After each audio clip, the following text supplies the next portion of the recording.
Tidak ada yang paling berkuasa selain Allah. Ayo hadirin asadakumullah. Keyakinan dengan pikiran la ilaha illallah ini mengantarkan pada cara hidup Islami. Islam is way of life. Islam sebagai jalan hidup. Jadi bukan sekedar berdebat Tuhan itu satu, tapi ketika diputuskan Tuhan itu satu, maka cara hidup kita persis seperti yang disarankan, diperintahkan oleh Tuhan satu yang kita yakini tersebut. Bagaimana caranya? Islam beda dengan sekuler yang memisahkan segala atribut agama dalam kehidupan sehari-hari. Di pemerintahan dijauhkan Islam, di ekonomi dijauhkan Islam, di politik dijauhkan Islam, dalam kehidupan sehari-hari, perobatan, masalah kesehatan dijauhkan Islam, dijauhkan semua. Kenapa? Karena punya faham, punya pikiran bahwa Islam tidak perlu dibawa ke ranah-ranah lain dalam segi kehidupan manusia. Sekuler. Maka sekuler is not Islam.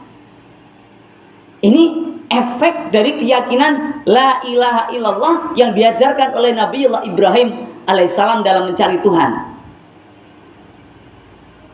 Sehingga anak-anak kita, keluarga kita harus berkembang cara berpikirnya, harus kritis, solutif, tidak doktrinatif.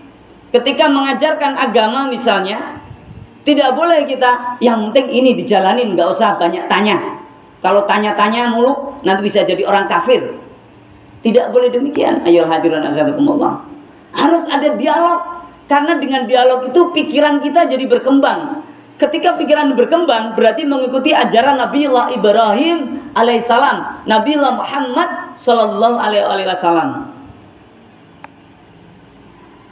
Kalau ada orang sholatnya terus jalan, tapi maksiatnya nggak berhenti-berhenti, ini liberal, seenaknya sendiri, mengatakan urusanku, mau sholat enggak urusanku, ketika sholat aku sholat, ketika mabuk aku mabuk, urusanmu nggak usah ikut-ikutan urusanku, misalnya. Ini liberal. Islam is not liberal. Islam bukanlah liberal. Karena cara berpikir umat Islam sudah dirangkai dalam panduan yang disebut Al-Quran dan Al-Hadis, yang itu adalah turun-temurun dari Nabiullah Ibrahim alaihissalam. Ayo hadirin assalamualaikum. Ada orang selalu menilai dengan harta. Kalau hartanya banyak, dihargai, dijadikan pemimpin. Meskipun dia banyak maksiat, bergelimang dengan dosa, karena kata-katanya halus menawan, kemudian dijadikanlah dia pemimpin. Maka ini materialis, semi kapitalis, bukanlah ajaran Islam. Kenapa? Orang Islam tidak boleh silau dengan materi. Karena orang Islam menganggap dunia ini bukan selamanya di sini. Semua atribut keduniaan adalah fana. Maka tidak ada bedanya orang miskin dan orang kaya sebenarnya. Yang membedakan adalah ketika orang miskin mampu bersabar atau tidak mampu bersabar dengan ujian Allah berupa kemiskinan. Dan orang kaya mampu menggunakan kekayaannya untuk sebesar-besarnya jalan Allah, atau malah digunakan berfoya-foya dalam kehidupannya. Bedanya di situ aja. Ayo hadirin asadukumullah. Tradisi Ibrahim alaihissalam untuk mengaktifkan pemikiran itu harus kita ikuti. Ditambah dengan ayat Quran, harus mempersiapkan fisik.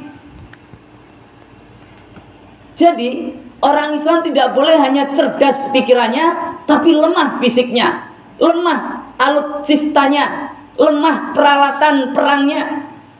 Kenapa? Sehebat apapun orang bisa berpikir, sedahsyat apapun karakter akhlak, tapi kalau tidak punya kekuatan fisik, negaranya lemah, nggak punya senjata yang kuat, tidak punya tentara yang hebat, maka akan mudah dihancurkan oleh musuh. Ayolah hadirun, jauh ribuan tahun yang lalu, 1400 tahun yang lalu, Rasulullah Muhammad SAW sudah memberikan cara itu, memberikan trik agar umat Islam bahagia di dunia hingga di akhirat. Kenapa ya hadirun? Karena dalam berislam kita tidak bisa hanya berislam sendirian. Ku anfusakum wa ahlikum nara, jagalah dirimu dan keluargamu dari api neraka. Artinya kita berislam punya kewajiban menjaga keluarga kita pula. Kemudian apa? Terkait dengan amar ma'ruf nahi mungkar. Setelah keluarga, maka masyarakat. Jangan biarkan ada sekelompok orang yang didolimi sekelompok yang lain. Itulah pentingnya dibuat pemerintahan untuk menjamin stabilitas keadilan. Itulah dibuat pasukan untuk menjaga keamanan. Karena selain iman, nikmat terbesar yang kita harus syukuri adalah nikmat aman. Kalau perang kita nggak mungkin bisa berkhutbah, mendengarkan khutbah, sholat Jumat dengan tenang seperti ini. Setiap hari pasti ada orang yang gugur, yang meninggal, jeritan tangis, teriakan, ketakutan. Naudzubillah min dzalik. Ayolah hadirin asadakumullah. Mari kita selalu mengaktifkan cara berpikir kita, tidak harus sekolah tinggi, tapi terus harus membaca. Karena Allah sampaikan, "Iqra bismi rabbikal ladzi khalaq." Sebelum perintah sholat, membaca itu diutamakan. Jadi sholatnya pun setelah kita membaca. Membaca bismi rabbik dengan menyebut nama Tuhan. Maksudnya ketika kita belajar apapun, membaca apapun, harus mengaitkan semua dengan Allah, dengan kebaikan-kebaikan religius, dengan ajaran-ajaran Islam. Segala sesuatu harus untuk kemaslahatan umat. Itu yang dimaksud dengan Iqra bismi rabbik. Ini untuk menjaga akal pikiran kita, memperkuat pikiran kita. Dan yang terakhir, yang kedua, fisik kita harus olahraga, harus menjaga makanan. Ya, tidak harus makan 4 sehat 5 sempurna. Coba lihat Rasulullah Muhammad SAW, begitu sehat sampai dalam kehidupan beliau kurang lebih 2 kali beliau sakit. Kalau kita sekarang sedikit-sedikit sakit, padahal beliau tidak sampai 4 sehat 5 sempurna, bahkan seringkali berpuasa, tapi begitu sehat, Masya Allah.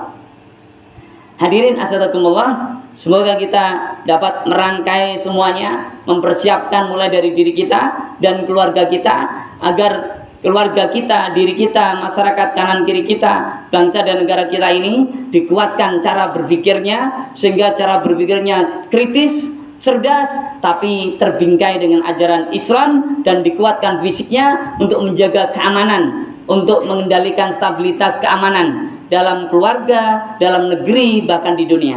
Barakallahu li wa lakum bima fi minal ayati wa dzikril hakim, wa taqabbalallahu minni wa minkum tilawata innahu wasamiul alim, wa qur rabbighfir warham wa anta khairur rahimin.